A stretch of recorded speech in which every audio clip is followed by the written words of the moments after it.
Por ejemplo, Pablo de Tarso, San Pablo, en la primera carta a los tesalonicenses, dice literalmente que el ser humano es cuerpo, alma y espíritu. Eso seguro que de una forma u otra, no tenéis por qué saber que es de la primera carta a los tesalonicenses, pero de una forma u otra seguro que os suena. También es posible que más de uno sepáis que esa visión trina del ser humano, esa constitución trinaria del ser humano, está también en la filosofía de la Grecia clásica y está también en el mundo romano. Lo único que hay es un cambio de nombres. Los griegos denominaron al alma psique, y al espíritu con un nombre muy curioso que es neuma. También los primeros cristianos, dentro de las corrientes gnósticas, utilizaron esta denominación, neuma. Pero neuma y espíritu, en estas tradiciones, es lo mismo. Marco Aurelio, el filósofo y emperador romano, en su libro Meditaciones, dice que el ser humano es cuerpo, psique y neuma. Y Platón o Pitágoras decían que el ser humano es cuerpo, psique y neuma. Con esto, ¿qué nos están diciendo? Nos están diciendo que, además de lo que todos vemos, de cada uno de nosotros y de nosotros mismos, que es el cuerpo, además de eso, hay algo más en el ser humano. Además del cuerpo, hay algo más, que en estas tradiciones denominan alma y espíritu, psique o neuma. Hay algo más. El que hay algo más detrás de la realidad física es algo que hoy la ciencia ha hecho plenamente suyo. Ciertamente, cuando he citado nombres como el de Pitágoras, estamos hablando de científicos de mucho renombre. Cuando hacemos referencia a la espiritualidad y a la filosofía de hace miles de años, los protagonistas, hombres y mujeres de esas corrientes, eran no solamente personas muy conscientes y espirituales, sino eran enormes científicos. Pongamos por caso Hipatia, no solamente era una gran filósofa, era también una persona con unos enormes conocimientos de lo que hoy denominaríamos astrofísica y en general de conocimiento científico. Es verdad que hubo un momento en la evolución de la humanidad, que en lo que es Europa coincide con la Edad Media, donde se produce una ruptura, donde parece que la espiritualidad y la filosofía van por un lado y la ciencia va por otro. Hasta el punto de que en el siglo XVII, siglo XVIII y casi todo el siglo XIX, la ciencia tiene como misión, o una de sus misiones, refutar lo espiritual y lo filosófico. Poner en evidencia que lo único que existe es lo que se toca. Y que más allá de lo que se ve y lo que se toca, lo demás son supersticiones, son supercherías. Y en eso se empeñó la ciencia, en un empeño de lo que se denominó el racionalismo y la filosofía materialista, de rechazar lo que no se tocara. No obstante, ha seguido pasando el tiempo. Y sabéis como yo que en el siglo XX la ciencia tuvo una revolución. A través de grandes científicos como Einstein, como Planck, como Higgs, se fue abriendo paso una nueva visión en donde curiosamente dan la razón a los científicos de antiguo y a la espiritualidad de siempre. Detrás de la apariencia hay una esencia. Ese es hoy un fundamento básico de la ciencia. Lo ha resumido muy bien ese gran científico que es Michio Kaku, que en su libro Hiperespacio dice que la ciencia ya se ha dado cuenta que una cosa es la apariencia y otra cosa es la esencia. Y sigue escribiendo este hombre y dice, y menos mal que es así, porque si solo quedara la apariencia, si lo único que existiera fuera la apariencia, ¿para qué querríamos la ciencia? Fijaros qué reflexión más profunda. Si todo fuera la apariencia, ¿para qué querríamos la ciencia? La ciencia tendría un camino muy corto. Explicadas las leyes de lo material y de lo físico, todo estaría dicho, ya está. Posiblemente la ciencia del siglo XXI ya no tendría nada más que aportar. Sin embargo, a través de la física cuántica, a través de la teoría de partículas atómicas, subatómicas, a través de la teoría de cuerdas, a través de la teoría del principio holográfico, la ciencia ha percibido que hay una esencia detrás de la apariencia. Y eso le abre un camino de indagación espectacular, por el que se está comenzando a adentrar. Bien, pues todo esto conduce al mismo punto, a que en todo lo que podemos percibir, incluido nosotros mismos, hay una apariencia, pero hay una esencia. Esto es lo que decía Pablo de Tarso, esto es lo que decía Marco Aurelio, esto es lo que decía Platón o Pitágoras. Hay un cuerpo, pero hay también algo más que el cuerpo. El cuerpo que nosotros vemos de cada uno de nosotros tiene un componente físico, tiene un componente emocional y un componente mental. Pero más allá de nuestro componente físico, emocional y mental, hay más. Y ese más es lo que ellos denominaron alma y espíritu. Es cierto que cuando he hecho referencia a Pablo de Tarso, o a Pitágoras, o a Platón, o a Marco Aurelio, ellos beben de fuentes más antiguas también. Y esas fuentes más antiguas tienen una singularidad, y es que son más precisas. A la hora de hablar de lo que un ser humano es, y de la apariencia y de la esencia en el ser humano, son más precisas. La Advaita habla de 5 componentes, no se queda en 3, habla de 5. No se queda en cuerpo, alma y espíritu, habla de 5. En los textos védicos más antiguos, incluso en textos relacionados con la cábala hebrea, se habla incluso de 6. Y como aportación más completa, que viene de mucho antes, que nos tendríamos que remontar casi a la noche de los tiempos, de lo que conocemos como espiritualidad, se habla de una constitución septenaria en el ser humano. Una constitución septenaria. Esa constitución sextenaria, Lola y yo lo tenemos muy presente en la mayoría de las actividades que realizamos.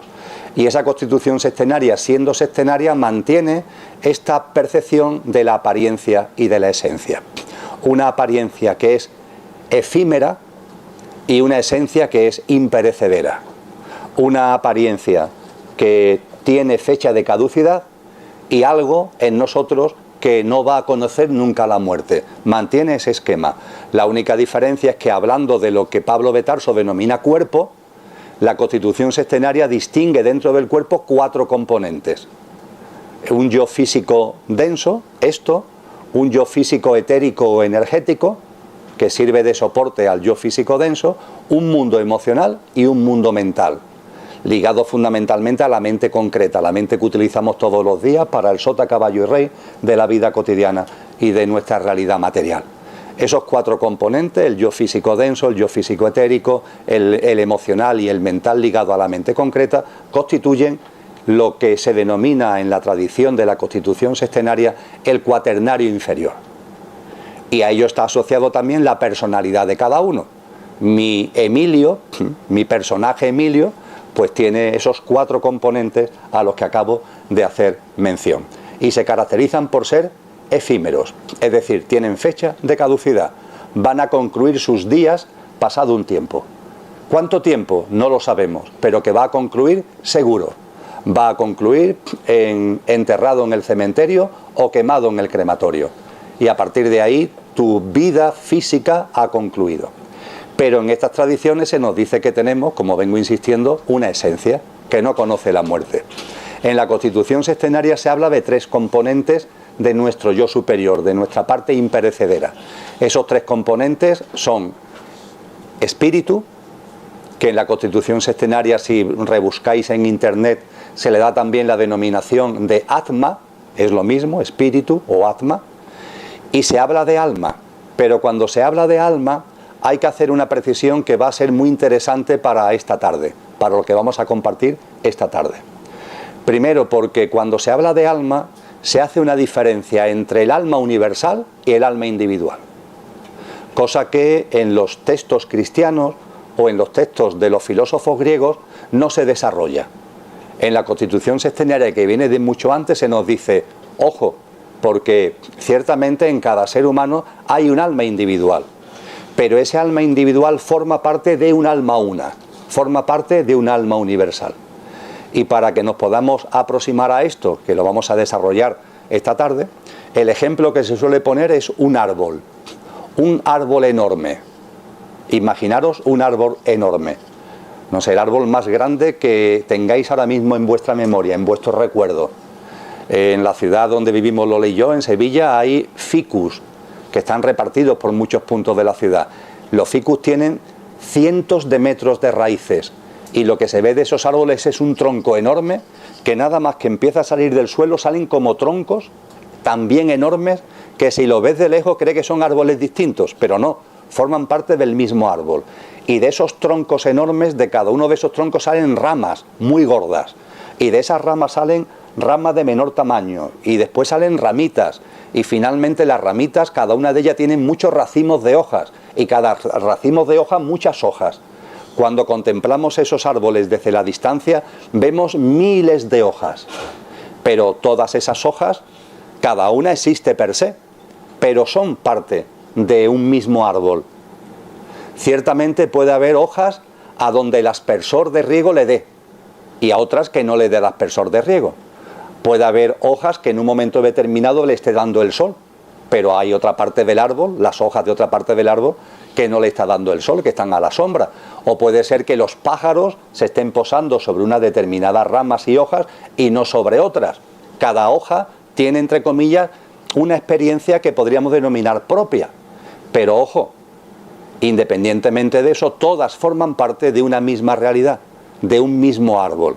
Pues así como se intenta explicar metafóricamente la existencia de un alma individual en cada ser humano, pero el hecho de que también cada alma individual está absolutamente ligada y presente en ese alma universal.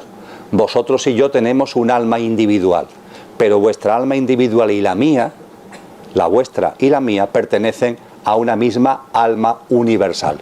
Ese árbol del que vengo hablando y que en la tradición de la Constitución Sextenaria se denomina Buddhi. Buddhi, lo tenéis ahí en el texto que hemos repartido. Pues bien, cuando hablamos de lo imperecedero en vosotros y en mí, de la esencia del ser humano, hay un espíritu o atma, hay un alma universal y hay un alma individual. En la Constitución Sextenaria se profundiza más que en el alma y espíritu del cristianismo o de la filosofía latina y griega. Se profundiza más porque se habla de un alma universal diferenciada del alma individual. Y el segundo matiz importante es que al alma individual no se le llama alma individual.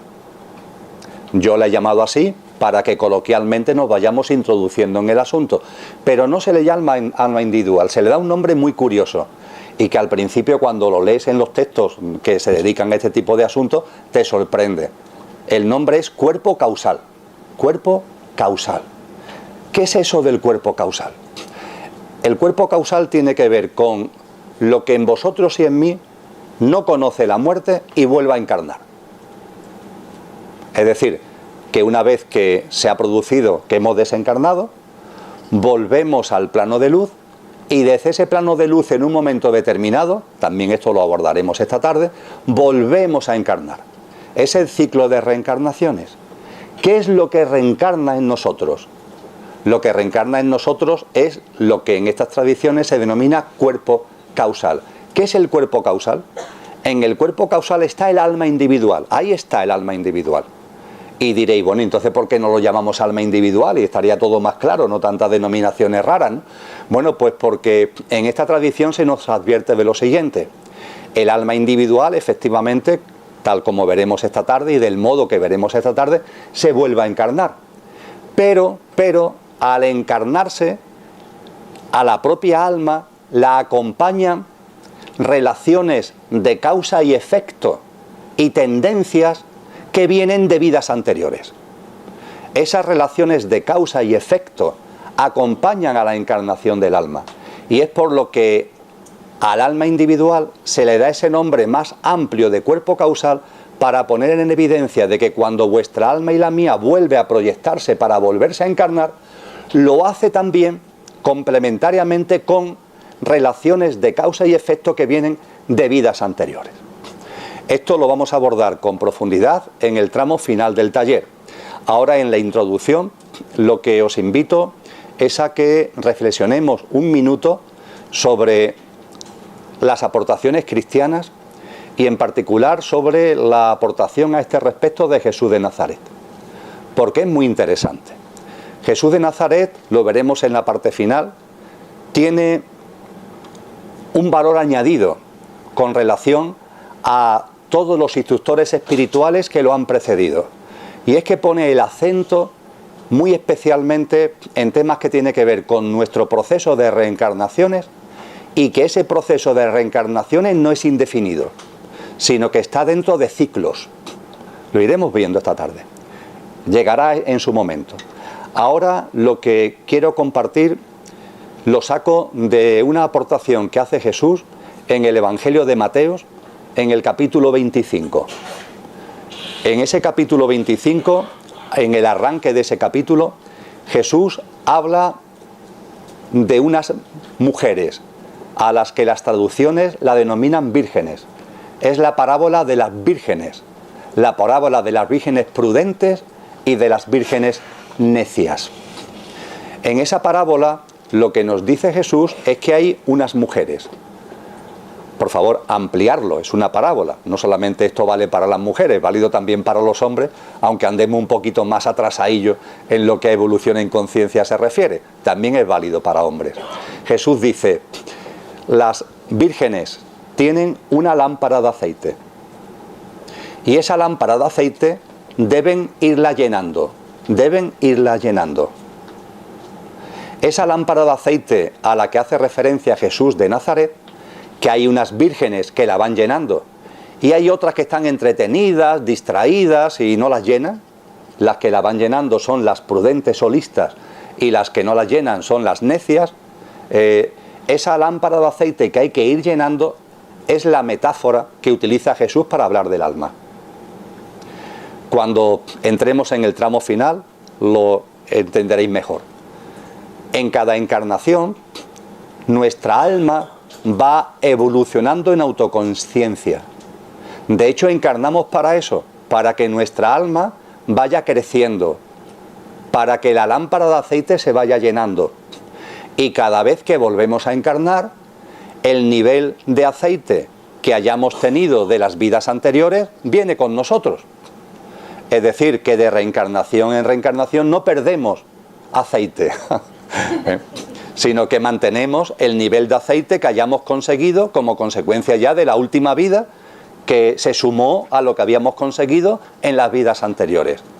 Por tanto, encarnamos con un alma individual que tiene un nivel de crecimiento, un nivel de aceite, un nivel de autoconsciencia que no es casual, sino que es el mérito de lo que hemos venido haciendo en vidas anteriores. Eso te aporta una visión de la vida. Ese nivel de aceite lo que hace es que tengas un estado de conciencia. Los seres humanos somos todos iguales, por supuesto, faltaría más en cuanto a dignidad como seres humanos, pero en nuestro estado de conciencia no es el mismo, porque nuestra alma, la de cada uno, está más o menos crecida, ha evolucionado más o menos en autoconsciencia como consecuencia de lo que hemos ido viviendo cada uno y del jugo del aceite que le hemos ido sacando, ya veremos cómo, en cada una de nuestras vidas. Entonces, cuando encarnamos, nuestra alma se proyecta para una nueva encarnación y el nivel de aceite que hayamos conseguido en la última vida, que ha sumado a las anteriores, ese es el nivel de aceite que tenemos al iniciar nuestra nueva encarnación. Pero junto con el nivel de aceite nos acompañan, de ahí lo de cuerpo causal, las relaciones de causa y efecto que vengan de vidas anteriores. ¿Qué es esto de las relaciones de causa y efecto? Continuamente, por acción y por omisión, vosotros y yo y todos los seres humanos estamos haciendo cosas. Continuamente. Fijaros, hacemos cosas por acción y por omisión. También cuando tú algo que a lo mejor debes hacer no lo haces, ahí estás haciendo algo. Porque no lo estás haciendo, precisamente estás haciendo algo. A todo esto se le llaman las causas. Continuamente estamos haciendo por acción o por omisión cosas. Y eso tiene efectos. Eso tiene efectos. Si yo este micrófono lo suelto, ¿qué le pasa al micrófono? Que se cae al suelo. Y lo mismo se rompe. El que se caiga al suelo sería el efecto. ¿La causa cuál es? Que lo he soltado. Y como hay una ley de la gravedad, pues el micrófono se va al suelo. Causa y efecto. El hecho de que yo suelte el micrófono y el micrófono se caiga al suelo, hombre, el efecto que eso puede tener puede ser un disgusto para esta tarde, si tengo que estar aquí elevando mucho la voz, o que los amigos de Ecocentro se enfaden conmigo por haber roto el micrófono. Pero no va mucho más allá. Me imagino que en cuestión de unas cuantas horas, o de unos cuantos días, o de unas cuantas semanas, esto se habrá olvidado, entre comillas. Habrá quedado diluido porque no tiene mucha enjundia. Pero, ¿cuántas cosas hacemos en la vida que tienen más enjundia y que tienen efectos? Por ejemplo, el tener un hijo tiene un efecto. Ahí está el hijo. Y eso no termina en cuestión de horas. Los que sois mamás y papás sabéis que el tener un hijo no es un tema que concluya en cuestión de horas. Algunos ingenuos piensan, bueno, esto es un tema de unos cuantos años hasta que crezcan un poco. Los que tenéis hijos más mayores sabéis que eso no termina con 8 años, ni con 10, ni con 15, ni con 20, ni con 30, sino que hay ahí una ligazón que se mantiene durante vida. De una forma o de otra, ya no hay que darle el biberón, pero siempre hay una ligazón. Pongo esto como ejemplo de que hay una causa que ha originado el nacimiento de vuestro hijo, y eso tiene un efecto, la aparición de la vida de vuestro hijo, que no concluye ni en una semana ni en un año, sino que es de larga duración. Bueno, pues de la misma forma plantearos la posibilidad de que haya efectos que estáis generando que no terminen en esta vida. Tiene tanto calado, esos efectos tienen tanto calado que no concluyen en una vida. Siguen vivos cuando falleces físicamente y acompañan al alma en su siguiente encarnación. Por eso precisamente se habla de cuerpo causal, porque son las relaciones de causa-efecto que van de una vida a la siguiente. El ejemplo que se suele poner para que esto se entienda mejor es que si tú asesinas a una persona, eso obviamente tiene un efecto inmediato, y es que has matado a la otra persona. Pero en lo que a ti se refiere, eso tiene un efecto. Tú has asesinado a una persona, tú has originado daño a un ser vivo, y eso tiene para ti un efecto. Y ese efecto puede ser tan intenso que no desaparezca en esta vida, sino que te acompaña a la vida siguiente. De la misma forma hay efectos que se califican de positivos. Si en lugar de hacer daño a la vida, tú salvas una vida poniendo en riesgo la tuya, o falleces salvando a una persona de que se ahogue y tú te tiras al agua para intentar salvarla, eso tiene un efecto. Sí, el efecto inmediato es que tú te mueres, pero tiene un efecto mucho más profundo que te va a acompañar a la siguiente vida, y que en este caso es un efecto positivo. Todo esto es lo que se denomina en el lenguaje oriental, es el célebre karma.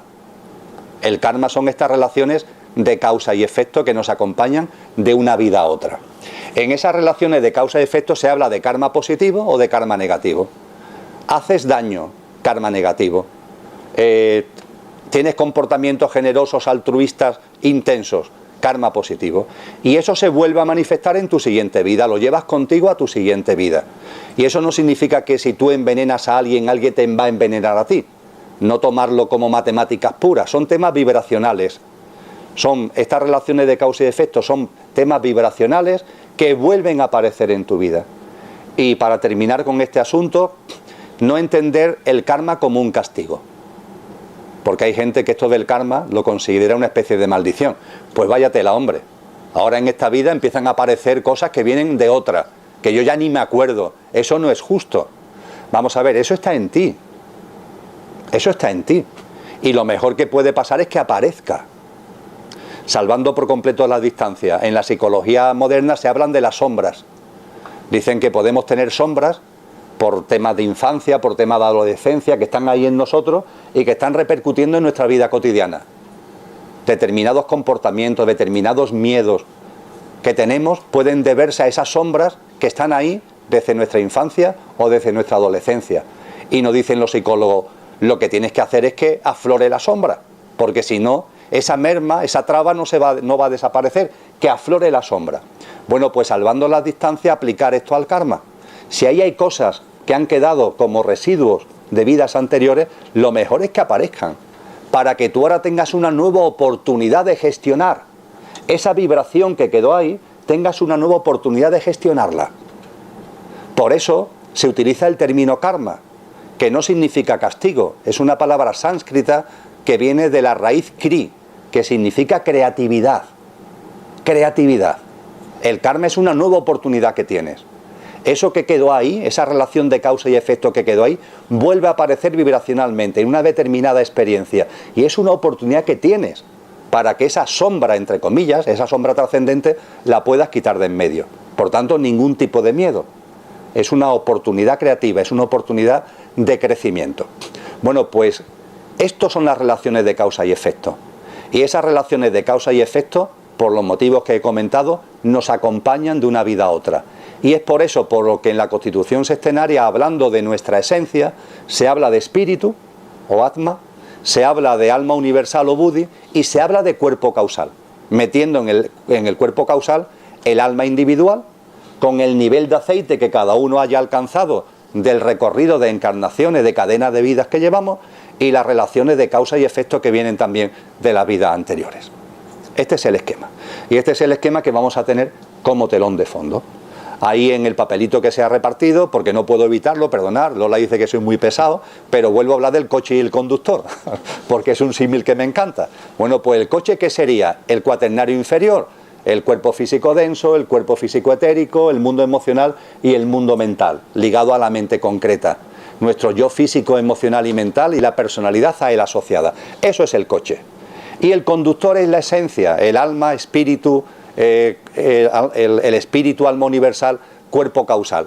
Esa es la esencia. Nuestro yo superior sería el conductor. Y el conductor encarna en el coche para vivenciar la experiencia humana y de cada nueva encarnación extraer jugo para poder seguir llenando la lámpara de aceite, si somos vírgenes prudentes, y para andar distraídos, entretenidos o perdidos, sin ser capaces de vivir experiencias y tener conductas y comportamientos que nos permitan, cuando desencarnamos, recoger la cosecha de lo que hayamos sembrado. Las vírgenes prudentes siembran para poder extraer aceite de la cosecha. Las vírgenes necias están distraídas, entretenidas, perdidas en el guirigay de la vida material y se le va la vida sin sembrar, de tal forma que cuando desencarnamos no tenemos cosecha de la que podamos extraer aceite para poder seguir llenando la lámpara de aceite. De esto hablaremos al final. Con esto doy por concluido lo que es este sopetón de introducción. Y vamos ya a empezar a entrar en materia. ¿Queréis compartir antes de entrar en materia alguna cosa? Va más o menos dime, dos manos. ¿Cuándo empieza todo esto? Muy bien, ¿cuándo empieza todo esto? Sí, y había otra mano.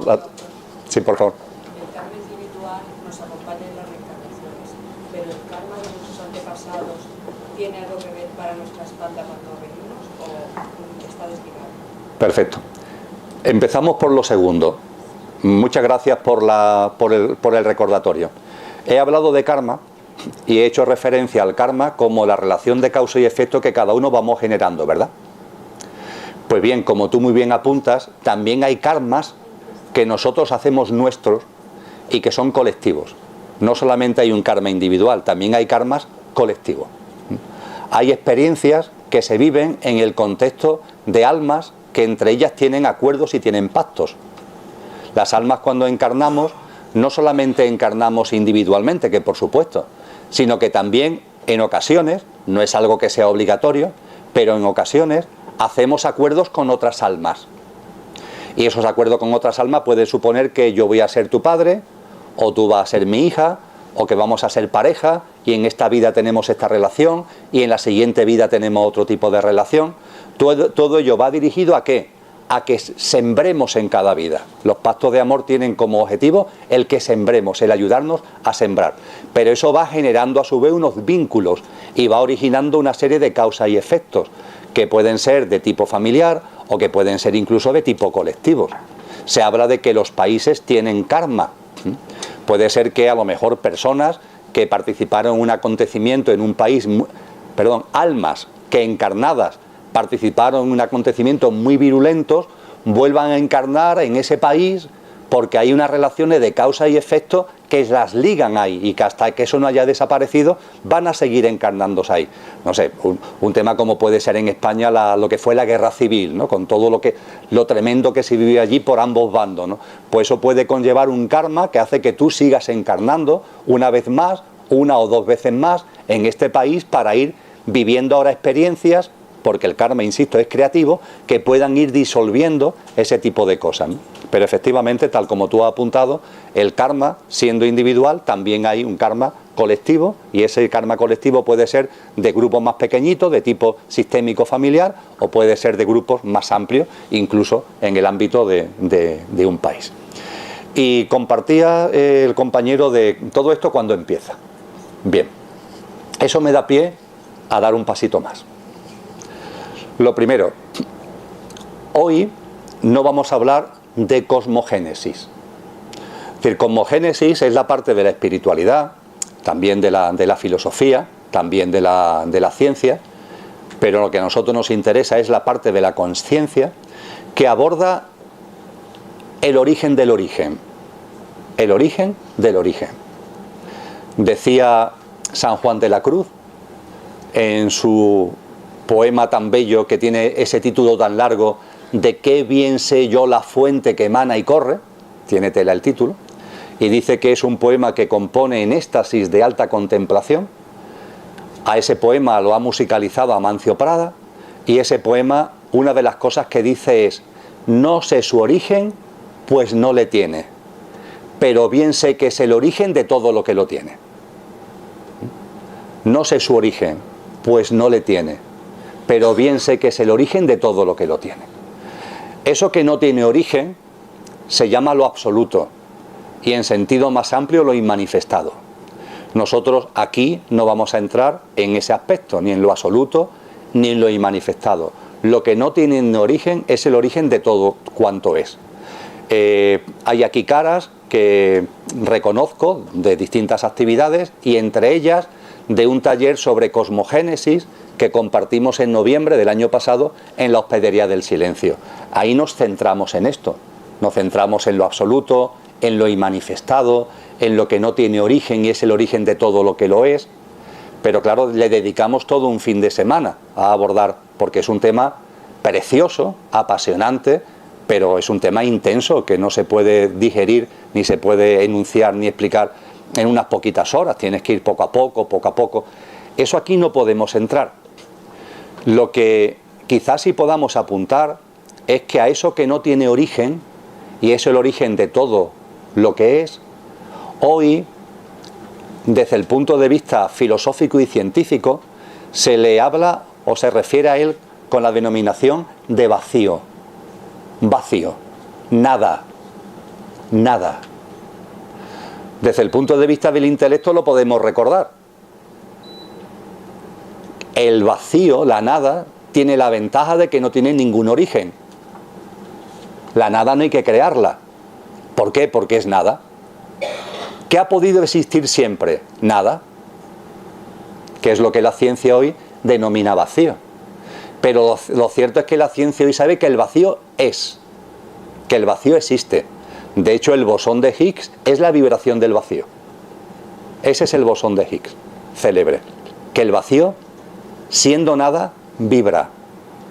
Las corrientes espirituales antiguas, no con la precisión que está teniendo la ciencia actual, pero las corrientes espirituales antiguas lo llamaron silencio. Silencio. Eso absoluto, eso inmanifestado, silencio. Origen no lo tiene. Siempre ha sido, siempre es, siempre será.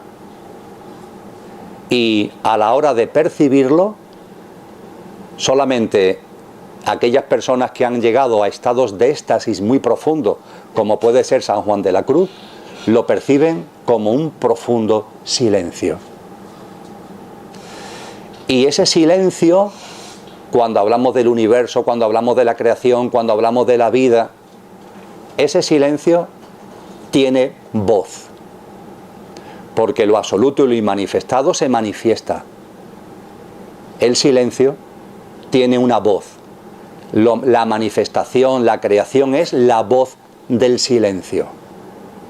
Hay una bellísima obra de Elena Blavatsky, la última que escribió, un opusculito muy cortito y de una profundidad mística tremenda, que tiene ese título, La voz del silencio. ¿Qué es el silencio? Vacío. Nada. Y, sin embargo, es el origen de cuanto es. No podemos entrar en detalle, porque os digo, esto es un tema para hablarlo largo y tendido, pero reflexionar sobre el cero. Hay un gran autor, un gran científico, un gran teósofo, que falleció en 1979, Taimi, T-A-I-M-N-I, que tiene algunos libros fabulosos, prodigiosos. Uno de ellos es El hombre, Dios y el universo, y él, que fue catedrático de física y química en una universidad hindú, en una universidad de la India, él intentaba poner un ejemplo para que entendiéramos cómo de la nada puede surgir todo. Y él dice que desde la razón humana podemos tener vislumbres, y para apoyar esos vislumbres hablaba del cero, reflexionar sobre el cero. En la matemática, en las matemáticas, todo se basa en 11 magnitudes. Todas las matemáticas que ha elaborado el ser humano. El 1, el 2, el 3, el 4, el 5, el 6, el 7, el 8 y el 9, el infinito y el cero. Todo se reduce a estos 11 parámetros. Y de hecho son casi nada más que 3, porque el 2, el 3, el 4 son simplemente consecuencias de adiciones del 1, con lo que realmente es el 1, el 0 y el infinito. Todo está construido sobre el 1, el 0 y el infinito. Sabéis que todo el lenguaje informático es binario, se construye sobre el 1 y sobre el 0. Pues bien, si el infinito es misterioso, el 0 es el misterio de los misterios. Los romanos, por ejemplo, no tenían el número 0. Cuando nos enseñaron los números romanos en el cole, empezábamos con el palote. El 0 no existía, porque es un número de una gran complejidad. Daros cuenta que el 0 es igual a 1 menos 1. El 1 en positivo y el 1 en negativo están en el 0. Pero el 2 y el menos 2, y el 3 y el menos 3, y el 1.000.000 menos 1.000.000, y el 1.000.000.000 menos 1.000.000.000, y así podíamos seguir toda la vida poniendo números. El 0 contiene todos los números, con la única singularidad de que están con signo positivo y con signo negativo. Vistos en descenso, signo negativo; vistos en ascenso, signo positivo. Están todos los números en el 0. El 0 matemáticamente incluye todos los dígitos habidos y por haber. Y es 0. Así intenta él explicar cómo algo que es 0, vacío, puede ser el origen de cuanto es. En el retiro de Cosmogénesis hablamos precisamente de los tattvas, las polaridades, 1 menos 1, que ponen en arranque el proceso de manifestación. No podemos entrar aquí en ello, pero ese proceso de manifestación lo podemos, siguiendo la metáfora, podemos verlo como la voz del silencio. La voz del silencio. Y eso de la voz del silencio, que está visto así desde hace muchísimo tiempo, tiene una enorme ventaja. ¿Por qué? Porque la voz es vibración. Con lo cual es una metáfora muy atinada, porque lo que podemos vislumbrar es que de lo inmanifestado surge una vibración, vibra. Hoy día la ciencia sabe que el vacío vibra. De hecho, a Higgs, que lo manifestó teóricamente en 1964, se le dio el Nobel de Física en el 2013, imaginaros, medio siglo después prácticamente, porque se ha podido comprobar que efectivamente el vacío vibra. Pero eso está en las tradiciones espirituales desde siempre. Y en Oriente, a la vibración de ese vacío se le ha dado el calificativo de Om. ¿Os suena, verdad? El célebre Om. Es lo que los grandes yogis, las personas que han alcanzado enormes estados de éxtasis, dicen que es el sonido que pueden percibir, interior, como algo que está ahí, en vosotros y en mí. Esa voz del silencio, que está en el origen de la creación misma, y desde antiguo se le ha dado la denominación de Om. Ese Om es lo que también podemos denominar la chispa de la divinidad, la esencia divina. Tiene que ver con el espíritu, precisamente, del que estamos hablando ya y vamos a hablar esta tarde. Es la esencia misma del espíritu, una vibración pura y primigenia. La ciencia sabe que el vacío vibra, pero no es capaz de medir la vibración del vacío, habida cuenta de su pureza. Pues bien, aquí estamos hablando de una vibración de una enorme pureza y primigenia, de donde todo arranca. Esa esencia, esa voz del silencio, tiene que ver íntimamente con lo que nosotros coloquialmente denominamos espíritu. Un espíritu que sin ningún tipo de duda es uno. Hablábamos de que el alma es una, ¿verdad? Bueno, pues antes del alma está el espíritu. Y el espíritu es radicalmente uno. Esta tarde vamos a utilizar el término mónada como sinónimo de espíritu. Mónada en griego literalmente significa lo indivisible. El espíritu no se puede dividir. El espíritu no se puede romper. Esa vibración pura y primigenia, ese Om, es uno. Y está en todo. Esto es un gran misterio, entre comillas. Es un misterio al que se empieza a acercar la ciencia. Y es un misterio al que las tradiciones espirituales se han acercado desde siempre. Por ejemplo, en el cristianismo.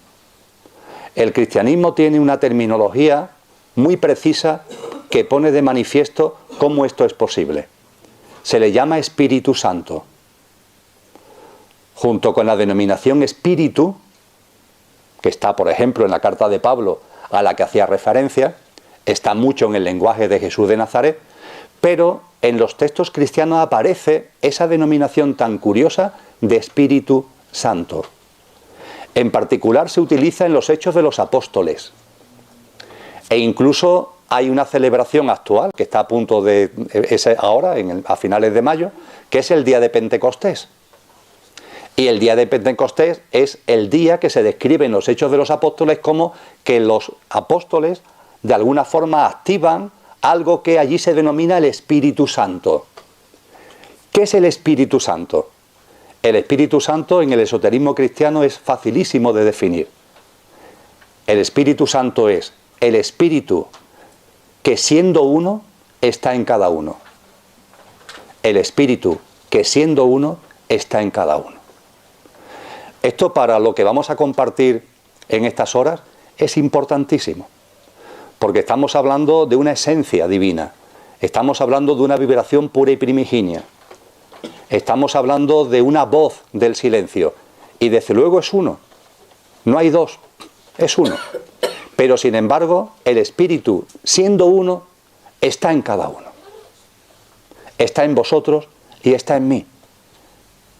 Posiblemente esté en todas las formas de vida. Desde luego está en cada ser humano. Es la esencia divina que todos atesoramos. Nuestra auténtica naturaleza. Y cuando se habla del Espíritu Santo en el cristianismo, se le suele unir metafóricamente a una lengua de fuego, a un aliento. ¿Por qué? Porque es la mejor forma de metafóricamente expresarlo. Daros cuenta de que el aire que respiramos es uno. En esta sala, en todo Madrid, pero en fin, nos quedamos en esta sala hay un aire. No hay trocitos de aire. No hay un aire que ponga Emilio, o que ponga, yo qué sé, Martín, ¿no? Hay un único aire. Sin embargo, cuando respiramos, al inspirar, ese aire entra en cada uno, ¿verdad? Y está en cada uno. Hombre, ninguno estamos tan locos como para decir, este aire es mío, este aire es mío. Bueno, porque el aire es uno. Pero cuando lo respiras, está en ti. Ese aliento, esa metáfora, lo que nos invita es a reflexionar sobre eso. Un espíritu que siendo uno, está en cada uno.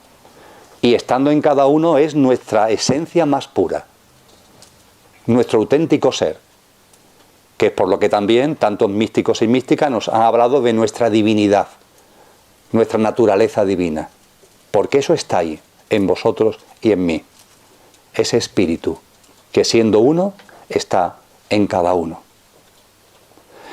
Y ese espíritu, esa voz del silencio, ese Om, siendo la voz del vacío, siendo la vibración del vacío, y con esto concluimos esta brevísima aproximación a la cosmogénesis al hilo de lo que ha compartido el compañero, ese silencio, esa vibración, perdón, esa voz del silencio, esa vibración del vacío, no se queda ahí, sino que genera una dinámica. Seguro que os suena el término verbo. El verbo está también, está en muchas tradiciones, pero está en la tradición cristiana. En el Evangelio de Juan empieza precisamente diciendo, el Evangelio de San Juan, capítulo 1, versículo 1. ¿Cómo arranca? Arranca hablando precisamente del verbo. Al principio era el verbo, y el verbo era Dios y estaba con Dios. Y seguimos leyendo un poquito más adelante y dice, y el verbo se hizo carne y habitó entre nosotros. Claro, esto lo lees así y parece que son ensoñaciones o cosas sin mucho sentido o puramente poéticas, pero es una lección de astrofísica y es una lección de profundísima espiritualidad. Cuando el vacío vibra, esa vibración está ahí. Ese om, OM, OM mayúscula, ese om, ahí está. Está en vosotros, está en mí. Esencia, espíritu divino, que está en todo. Pero en paralelo, cuando en el vacío hay una vibración, ¿qué dinámica se pone en marcha? Es inevitable, no se puede evitar. Es natural, es espontáneo. Cuando, vamos a suponer que esta habitación estuviera vacía, radicalmente vacía, cuanto más vacía esté, más sucede lo que voy a compartir ahora. Y uno de nosotros, el que estuviera aquí, me voy a poner yo como ejemplo, yo digo om, om. ¿Qué pasaría en esta habitación? Que en alguna esquina aparecería el eco. ¿Y el eco qué diría? Permitidme la broma. ¿El eco qué diría? Pues om, om, om, om, om, om. Fijaros que la vibración que sale de mi garganta, om, es mía, soy yo. El eco está creado por mí. Hay una diferencia entre el om que sale de mi garganta y el om que reverbera, el eco que reverbera en om, om, om, om. Por supuesto que ese om está ahí porque yo lo he generado, yo lo he creado. Pero hay una diferencia, ¿verdad?, entre el om que sale de mi garganta al om que está rebotando en las paredes. La vibración pura y primigenia om a la que estoy haciendo referencia, esa voz del silencio, pone en marcha una dinámica de reverberación en el propio vacío. Esto es lo que se conoce como verbo. Es el verbo cristiano. En las tradiciones espirituales se le llama de una manera o de otra. Nosotros que estamos más cercanos por lo que nos han enseñado a la tradición cristiana, la expresión es verbo. Y fijaros qué dice San Juan en el Evangelio. Y el verbo se hizo carne y habitó entre nosotros. Dice, el verbo era Dios y estaba con Dios. Claro, porque ese eco del que estamos hablando, es ni más ni menos que la reverberación de la divinidad pura, de esa vibración pura y primigenia a la que estamos haciendo referencia. Y en paralelo, ese eco, para que lo veáis más fácilmente, si la vibración pura y primigenia, la voz del silencio, le ponemos om, OM mayúscula, el eco vamos a ponerle OM minúscula, para diferenciarlo, ¿vale? Para diferenciar del om que sale de mi garganta al om que está en la cadena de ecos. El que sale de mi garganta, OM mayúscula, el eco, la cadena de ecos, OM minúscula. Pues bien, coincidiréis conmigo que cada nuevo OM minúscula de la cadena de ecos es más débil, ¿verdad? El oído va perdiendo la percepción. Om, om, om, om, om, om. Desde el punto de vista de nuestro sentido auditivo, va desapareciendo. ¿Eso qué es lo que significa? Que su frecuencia vibracional va disminuyendo. La frecuencia vibracional va teniendo menos intensidad. Y auditivamente lo estamos perdiendo. Cada OM minúscula que va apareciendo tiene menor frecuencia vibracional. Y en términos de físicos, la menor frecuencia vibracional, ¿qué es lo que implica? Densidad. Cuanto menor sea la frecuencia vibracional de lo que sea, más denso es. Cuanto mayor sea su frecuencia vibracional, menos denso es, más sutil es. Con lo que el primer OM del eco, el primer OM minúscula, es muy sutil. No llega a tener la sutilidad del OM que ha salido de mi garganta, pero es muy sutil. El segundo OM minúscula será un poquito menos sutil y un poquito más denso. Y el tercero menos sutil y más denso. Y el cuarto menos sutil y más denso. El quinto menos sutil y más denso. Por eso el verbo se hace carne. Ese hacerse carne significa que esa reverberación se va densificando, va perdiendo frecuencia vibracional en la dinámica de lo que el verbo es y significa. Eso está, es lo que dice San Juan con una claridad meridiana. Es a lo que nos estamos acercando hoy también desde el punto de vista de la ciencia. Y a esas frecuencias vibracionales cada vez más densas, eso es lo que la ciencia llama dimensiones. Esas son las dimensiones de la ciencia. Cada OM minúscula, OM minúscula, OM minúscula, metafóricamente es una dimensión. ¿Qué son las dimensiones? Franjas vibracionales. ¿Y en qué se diferencia una dimensión de otra? ¿En su mayor o menor densidad? Como no sabemos cuántas hay, la ciencia la ha enumerado al revés, lo que provoca un lío de entendimiento muy fuerte. La primera es la más densa, la más densa, la más densa. A nosotros se dice que estamos en la tercera, pero que hay una cuarta que es más sutil. Hombre, lo lógico sería empezar a numerar las dimensiones por el principio, que la una fuera la más sutil, el primero OM minúscula, y la segunda el segundo OM minúscula. Eso sería lo lógico. Pero como no sabemos cuántas dimensiones hay, la hemos empezado a numerar por las que conocemos, por las más densas. Y eso, intelectualmente, nos dificulta el razonamiento. Pero en cualquier caso, esa cadena de ecos, OM minúscula, OM, OM, OM, OM, es el verbo que se va densificando y que se hace carne. Y son las dimensiones en las que vivimos. Con lo que llegamos a un punto importantísimo. ¿Cómo surge la materia? Por la densificación de la vibración inicial. Es decir, la vibración primigenia pone en marcha el verbo. Y lo que denominamos materia es ni más ni menos que la densificación que se va produciendo. Estas dimensiones que van apareciendo y que van dando lugar a astros, formas de vida, etcétera, etcétera, cada vez más densos. Cada vez más densos. En el cristianismo hubo un señor que se llamó Areopagita, que en el siglo II escribió una obra que hoy se sigue utilizando en las escuelas cristianas de teología. Traducida al castellano, el título es La jerarquía celestial. Y lo que hace Areopagita en la jerarquía celestial es clasificar las dimensiones, tal como hace la ciencia actualmente. Eso sí, él empieza por el principio, las más sutiles, hasta llegar a las más densas. Él habla de que hay una divinidad pura y de que a partir de esa divinidad pura aparecen una serie de dimensiones.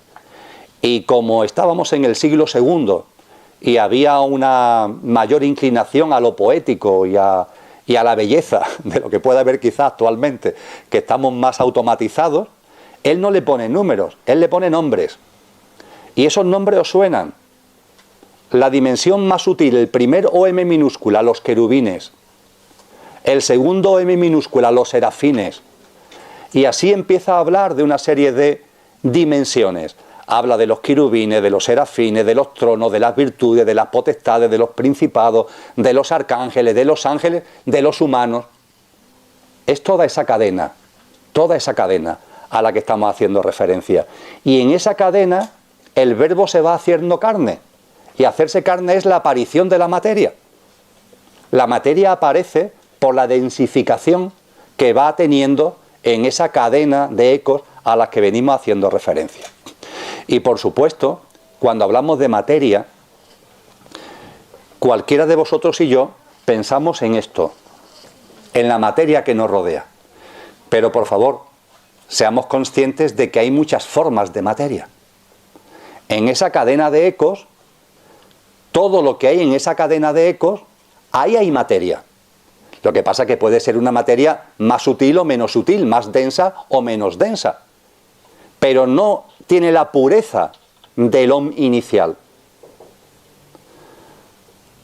Cuando hoy, si nos acercamos al Planetario de Madrid, no sé si seguirá todavía, han estado proyectando un documental del Planetario de Nueva York, en el que se hace una descripción de cómo ha evolucionado la visión del universo del ser humano desde 1947, desde la terminación de la Segunda Guerra Mundial hasta el momento actual.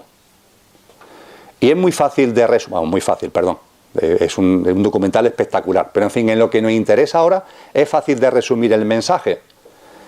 En los años 50 del pasado siglo se hablaba de materia. En el universo que está la materia. Pero poco a poco nos fuimos dando cuenta de que no hay un tipo de materia solo. Hay materia más densa y menos densa, con una frecuencia vibracional más sutil y menos sutil. ¿Cómo denominamos a esa materia que, siendo materia, no es tan densa como la que tenemos aquí alrededor y que estamos observando en el espacio? Se inventaron un nombre que, traducido al castellano, es la materia oscura. Y ya se habla del universo como materia y materia oscura. Pero claro, como cada vez tenemos instrumentos que nos permiten afinar más, hay un momento concreto en el que percibimos que hay materia que, siendo materia, es más sutil que la materia oscura. Si la materia oscura es más sutil que la materia, hay materia en el universo que es más sutil que la materia oscura. ¿Y a esto cómo lo llamamos? Traducido al castellano, energía oscura. Pero es materia, porque tiene una densificación. Y la sorpresa mayúscula, es el punto en el que está la ciencia actualmente, es que se entiende que la energía oscura es el 75 o el 80% del universo. Es decir, la materia muy sutil es el 75 o el 80% del universo. No se extrañe que dentro de no mucho tiempo, dentro de esa energía oscura, nos demos cuenta de que hay energía más sutil y menos sutil y tengamos que buscar nuevos nombres para seguir clasificando. Pero hoy la ciencia, la astrofísica, ve que en el universo, el 75 o el 80% del universo no es materia, ni materia oscura, es energía oscura, que es una materia pero muy sutilizada. Y que la materia tal como nosotros conocemos aquí es solo el 5%. Bien, ¿todo esto qué es lo que significa? Para lo que aquí nos interesa, que cuando hablamos de esa reverberación, cuando hablamos de ese verbo que se va densificando, om, om, om, todo esto es el panorama que tenemos a nuestro alrededor. La densificación puede ser menor o mayor, y hoy hablamos de materia oscura, de energía oscura, contemplando el universo en el que vivimos, y hablamos de dimensiones. Todo esto tiene que ver con lo mismo.